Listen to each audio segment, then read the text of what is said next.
Before you guys even start watching this video, can you guys do me a favor real quick? I want you guys to go into your settings and check how much time you average on your phone, screen time, per week or per month or per day. Just go ahead and check your average. Is it 4 hours, 5, 6, maybe even more than that? How many days have you had where you spend all day on your phone? Now here's another question. How do you feel after you do this? Have you ever felt depressed, anxious, or stressed after being on your phone all day?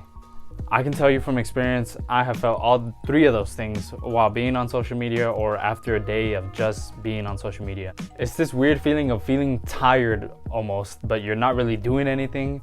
And then your brain feels kind of fucked up because you see memes like this, or you just start imagining shit. Your brain just starts hurting after a while. If you can relate to this, it's weird, right? It's a weird feeling that you get. It's crazy how our phones make us feel this way, but somehow we still can't put that phone down. Last year, 2020, I did this on November 1st all the way to November 31st. I got off of social media, and let me tell you guys, it was probably the best thing I could have done for my mental health. So even if you're watching this video and you have no intention to get off social media, that's fine. I mean, I just want to talk to you guys about what I learned and my experience being off of social media and why I think you guys should do the same. Did you recently get a new car? Maybe even got your own house? Did you lose weight? Got that promotion, a new job you wanted? Well, let me be the first to tell you, nobody cares. I know it may suck to hear. You probably think that your 500 followers on Instagram and Snapchat and Facebook cared about all these accomplishments that you just achieved, but they don't. A lot of the people that see your posts are just scrolling mindlessly, and I know we've all done it. Like, I know we can all relate to that, where you're just scrolling, and you're not even reacting to it. Your brain's kind of just shut off. If you don't believe me, take me as an example.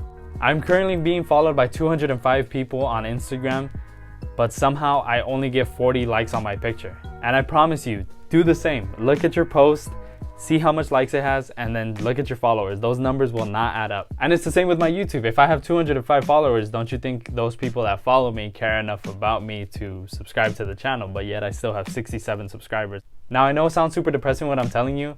I know it sucks to hear that nobody cares about you, but let me tell you why that's actually a good thing. It's a good thing because the sooner you realize people don't actually care about you, the sooner you feel free to do what you love.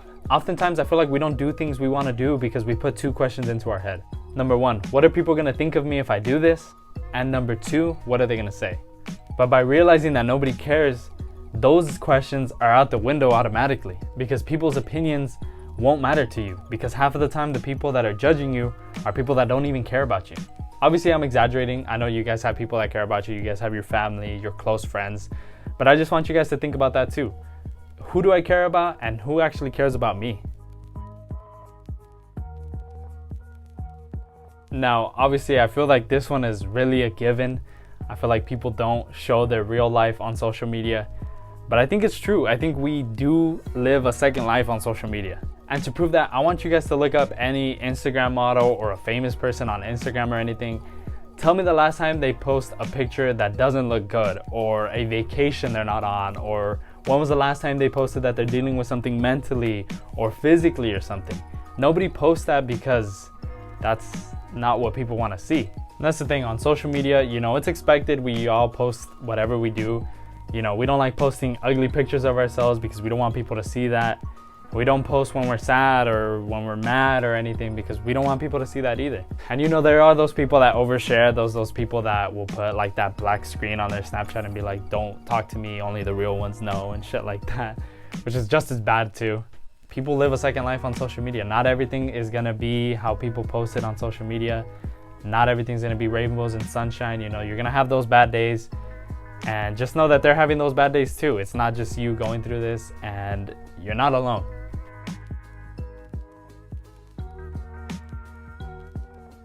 So being off social media, I only told a couple people that I was actually getting off of social media. I didn't tell everybody. I didn't post this big thing on my Snapchat, like going off social media, hit me up. Only my true friends and only my people that I wanted to stay in contact with knew that I was getting off of social media. And what I learned is that social media makes it easier for us to act like we care.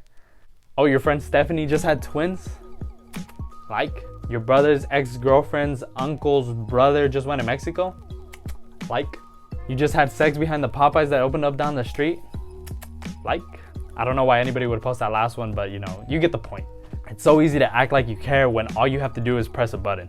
The people that actually care about you are not the people that like your pictures, but the people that don't need a reason to message you or don't need a post to see to actually like what you're doing or support what you're doing. To me, a phone call or a text message means a lot more to me than just a like on my post. Now, I don't want to sound bitter or angry about this or anything, but through those 30 days that I was off social media, when I came back to social media, I only had about 1 or 2 messages from close friends that forgot I was on social media.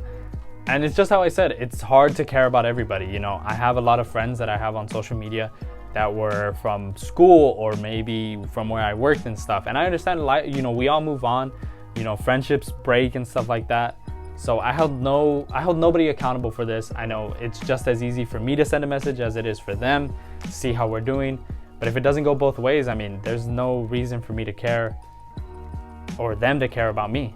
And it's crazy because if you do this too, if you were to get off social media and not tell anybody, I promise you the same thing would happen. You wouldn't have a lot of messages and it would kind of seem like nobody really cares about you. But again, that's not a bad thing, it's a good thing. I feel like sometimes we feel this pressure to live up to what celebrities are doing or what Instagram models are doing or whoever it is on social media. We feel like, why are they happy and why am I not happy? I've had over the years friends tell me and give me advice, and one thing they always tell me is to never compare myself to other people. They say that's a slippery slope, and once you start doing that, you start feeling really shitty about yourself.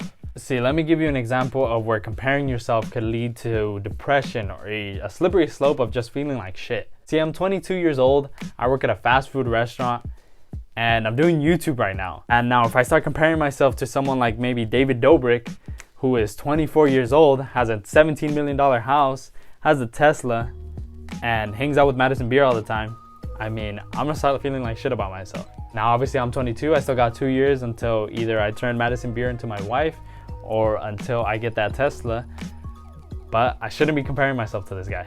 It's so easy to start comparing yourself to others though on social media because it's right in your face and you start thinking, well, if he has this or she has this, why don't I have it? Why don't I deserve it?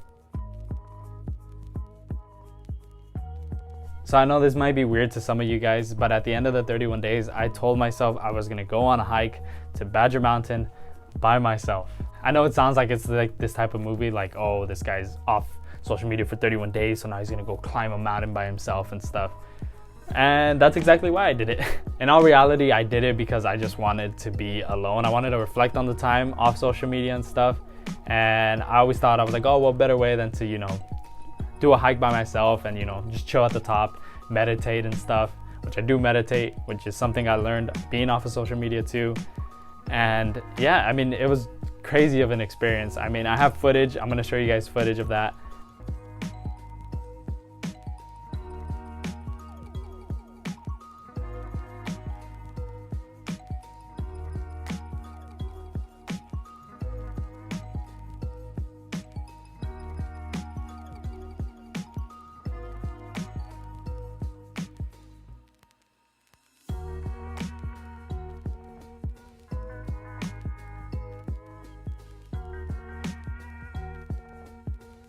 And when I was at the top, it was so peaceful. I just closed my eyes. I was sitting down on a rock.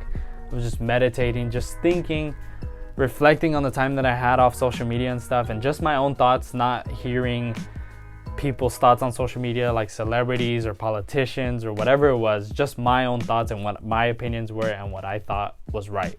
And that was part of the reason I guess I kind of got off too, was because it was during the election time and, you know, shit was stressful, COVID, everything is just like beating down on you. And I also took into account when I got off of social media, I told myself I'm gonna follow because I'm a big fan of Bob Ross, as you guys know. And Bob Ross has a quote that says, if you wanna be happy, do what you love. And if you wanna be sad, watch the news. So during this time, November 1st to 31st, I didn't watch any news. I didn't look up anything about the election or COVID or anything like that.